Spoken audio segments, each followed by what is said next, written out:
नमस्कार दोस्तों, राधे राधे। प्रेम से बोलिए माता रानी की जय। नवरात्रि के 9 दिनों में दुर्गा सप्तशती का पाठ अवश्य करना चाहिए। आज हम इस वीडियो में दुर्गा सप्तशती के अध्याय 1 की कथा सुनेंगे। इस कथा में महर्षि ऋषि का राजा सूरत और समाधि की देवी की महिमा का बखान किया गया है। श्री मार्कंडेय जी बोले, हे सूर्य के पुत्र, श्रावणी की उत्पत्ति की कथा विस्तार पूर्वक मैं कहता हूँ, सो सुनो। श्रावणी महामाया की कृपा से जिस प्रकार मनवंतर के स्वामी हुए उसका भी हाल सुनो। पहले स्वरोचिक नामक राजा राज्य करते थे। वह प्रजा को अपने पुत्र के समान मानते थे, तो भी कोला विध्वंसी राजा उनके शत्रु बन गए। दुष्टों को दंड देने वाले राजा सूरत कि उनके साथ लड़ाई हो गई। कोला विध्वंसियों की संख्या में कम होने पर भी राजा सूरत युद्ध में उनसे हार गए। तब भी वह अपने नगर में आ गए। केवल अपने देश का राज्य ही उनके पास रह गया और वह उसी देश के राजा होकर राज्य करने लगे। किंतु उनके शत्रुओं ने उन पर वहां आक्रमण किया। राजा को बलहीन देखकर उनके दुष्ट मंत्रियों ने राजा की सेना और खजाना को अपने अधिकार में कर लिया। राजा सूरत अपने राज्य अधिकार को हार कर शिकार खेलने के बहाने घोड़े पर सवार होकर वहां से एक भयंकर वन की ओर चल दिए। उस वन में उन्होंने महर्षि मेधा का आश्रम देखा। वहां मेधा महर्षि अपने शिष्यों तथा मुनियों से सुशोभित बैठे हुए थे और वहां कितने ही हिंसक जीव परम शांति भाव से रहते थे। राजा सूरत ने महर्षि मेधा को प्रणाम किया और महर्षि ने भी उनका उचित सत्कार किया। राजा सूरत महर्षि के आश्रम में कुछ समय तक ठहरे। अपने नगर की ममता को आकर्षण से राजा अपने मन में सोचने लगे, पूर्व काल में पूर्वजों के जिस नगर का पालन किया था वह आज मेरे हाथ से निकल गया। मेरे दुष्ट एवं दुरात्मा मंत्री मेरे नगर के सब धर्म से रक्षा कर रहे होंगे या नहीं। मेरा प्रार्थना हाथी जो सदा मद की वर्षा करने वाला और सूरवीर था, मेरे वैरियों के वश में होकर न जाने क्या दुख भोग रहा होगा। मेरे आज्ञाकारी नौकर जो मेरी कृपा से धन और भोजन पाने से सदैव सुखी रहते थे और मेरे पीछे पीछे चलते थे, अब वो निश्चय दुष्ट राजाओं का अनुसरण करते होंगे तथा मेरे दुष्ट एवं दुरात्मा मंत्रियों द्वारा व्यर्थ के धन को व्यय करने से संचित किया हुआ मेरा खजाना एक दिन अवश्य खाली हो जाएगा। इस प्रकार की बहुत सी बातें सोचता हुआ राजा निरंतर दुखी होने लगा। एक दिन राजा सूरत ने महर्षि मेधा के आश्रम के निकट एक वैश्य को देखा। राजा ने उससे पूछा, भाई तुम कौन हो? यहाँ तुम्हारे आने का क्या कारण है और तुम मुझे शोकग्रस्त क्यों दिखाई देते हो? इसका क्या कारण है? राजा के यह मन वचन सुन वैश्य ने महाराज सूरत को प्रणाम करके कहा। वैश्य बोला, राजन मेरा नाम समाधि है। मैं धनियों के कुल में उत्पन्न एक वैश्य हूँ। मेरे दुष्ट स्त्री पुत्रादिकों के लाभ से मेरा सब धन छीन लिया और मुझे घर से निकाल दिया। मैं इस तरह दुखी होकर इस वन में चला आया हूँ और यहाँ रहता हूँ। मैं इस बात को भी नहीं जानता कि अब मेरे घर में इस समय सब कुशल है भी या नहीं। यहाँ मैं अपने परिवार का आचरण संबंधी कोई समाचार नहीं पा सकता कि वह घर में इस समय कुशल पूर्वक है या नहीं। मैं अपने पुत्रों के संबंध में यह भी नहीं जानता कि वह सदाचारी हैं या दुराचारी। राजा बोले, जिस धन के लोभ स्त्री पुत्रों ने तुम्हें घर से निकाल दिया, फिर भी तुम्हारा चित्त उनसे क्यों प्रेम करता है?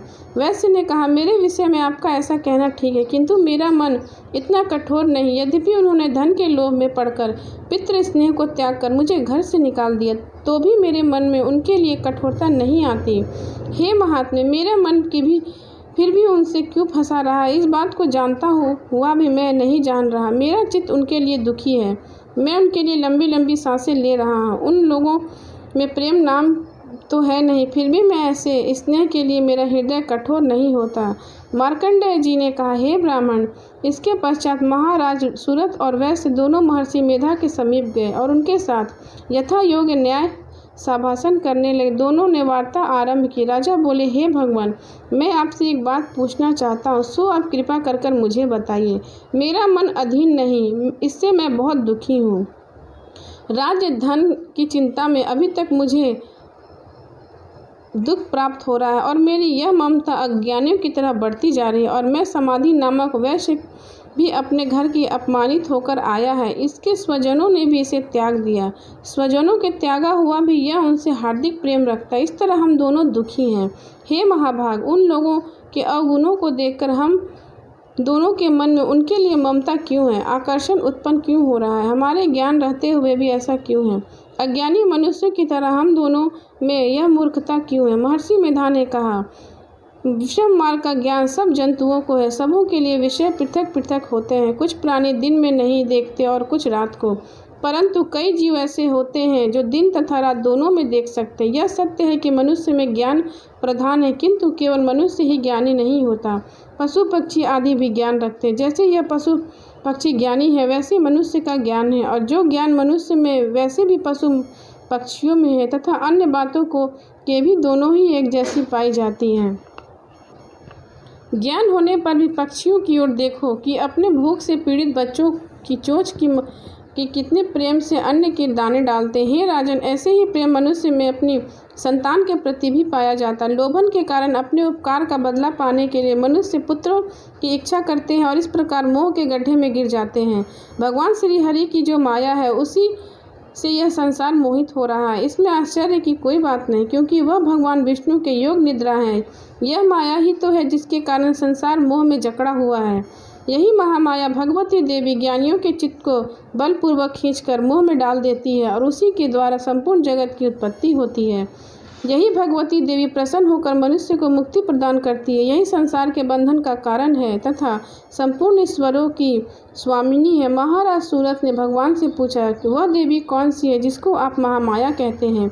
हे ब्राह्मण, वह कैसे उत्पन्न हुई और उसका क्या कार्य है, उसके चरित्र का कौन कौन सा वर्णन है, उसका जैसा प्रभाव हो, जैसा स्वरूप हो, सब हे कृपा कर मुझे कहिए, मैं आपसे सुनना चाहता हूँ। महर्षि मेधा बोले, वह देवी तो नित्य स्वरूपा है, उसके द्वारा यह संसार रचा गया है, तभी से उसकी उत्पत्ति अनेक प्रकार से होती है।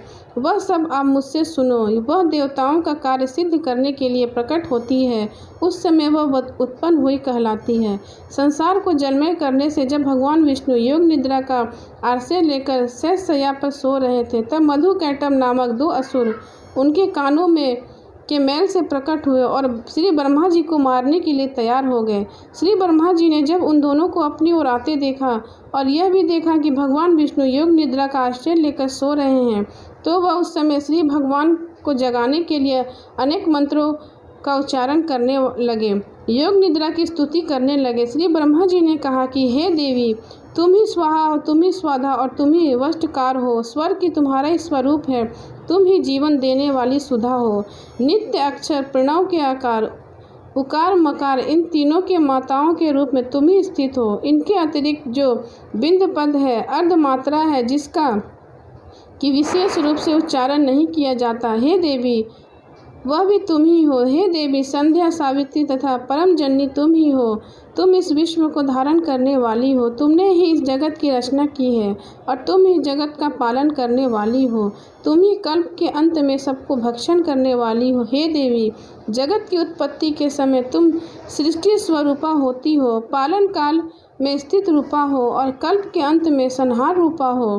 तुम ही महाविद्या, महामाया, महामेधा, महारात्रि और मोहरात्रि हो। हे श्री ईश्वरी और बोध स्वरूपा बुद्धि ही तुम हो। लज्जा, पुष्टि, तुष्टि, शांति और क्षमा भी तुम हो। तुम खड्ग धारिणी, शूल धारिणी, धौर स्वरूपा तथा गदा, चक्र, शंख और धनुष को धारण करने वाली हो।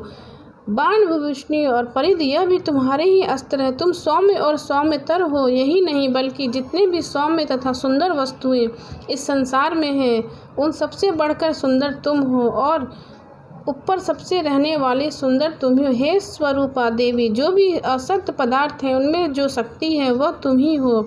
ऐसा अवस्था में भला तुम्हारी स्तुति कौन कर सकता है। इस संसार के सृष्टि, पालन और संहार करने वाले जो भगवान हैं, उनको भी जब तुमने निद्रा के वशीभूत कर दिया, तो फिर तुम्हारी स्तुति कौन कर सकता है। मुझे भगवान विष्णु तथा भगवान शंकर को शरीर धारण कराने वाली तुम ही हो। तुम्हारी स्तुति करने की शक्ति किसमें है। हे देवी, तुम तो अपने इन उदार प्रभावों के कारण ही प्रसन्नी हो। मधु और कैटभ जो भयंकर असुर हैं, इन्हें मुंह में डाल दो और श्री हरि भगवान विष्णु को भी जल्दी जगा दो और उनमें इनको मार डालने की बुद्धि भी उत्पन्न कर दो। महर्षि मेधा बोले, हे राजन, जब श्री ब्रह्मा जी ने देवी को इस प्रकार स्तुति करके भगवान को जगाने तथा मधुकैटभ को मारने के लिए कहा तो भगवान श्री हरि ने नेत्र, मुख, नासिका, बाहु, हृदय और वक्ष स्थल से निकली ब्रह्मा जी के सामने खड़ी हो गई। उनका ऐसा करना था कि भगवान श्री हरि तुरंत जाग उठे और दोनों असुरों को देखा जो नित्य अत्यंत बलवान तथा पराक्रमी थे और मारे क्रोध के जिनके नेत्र लाल हो रहे थे और ब्रह्मा जी का वध करने के लिए तैयार थे। तब क्रोध हो उन दोनों दुरात्मा असुरों के साथ भगवान श्री हरि पूरे 5,000 वर्ष तक लड़ते रहे। तो एक वह अत्यंत बलवान तथा पराक्रमी थे, दूसरे महामाया ने भी उन्हें मोह में डाल रखा था। अंत वह श्री भगवान से कहने लगे, हम दोनों तुम्हारी वीरता से अत्यंत प्रसन्न हैं, तुम हमसे कोई वर मांगो। भगवान ने कहा, यदि तुम मुझ पर प्रसन्न हो तो अब तुम मेरे हाथों से मर जाओ, बस इतना सा ही वर मैं तुमसे मांगता हूँ, यदि दूसरे वर से क्या प्रयोजन। महर्षि मेधा बोले, इस तरह से जब वह धोखे से आ गए तो अपने चारों ओर जल ही जल देखा तो भगवान श्री हरि से कहने लगे, जहाँ पर जल ना हो, सूखी जमीन हो, उसी जगह हमारा वध कीजिए। महर्षि मेधा कहते हैं, तथास्तु कहकर भगवान श्री हरि ने उन दोनों को अपनी जांघ पर लिटाकर उन दोनों का सिर काट डाला। इस तरह से यह देवी श्री ब्रह्मा जी की स्तुति करने पर प्रकट हुई थी। अब तुम से उनके प्रभाव का वर्णन करता हूँ, सो सुनो।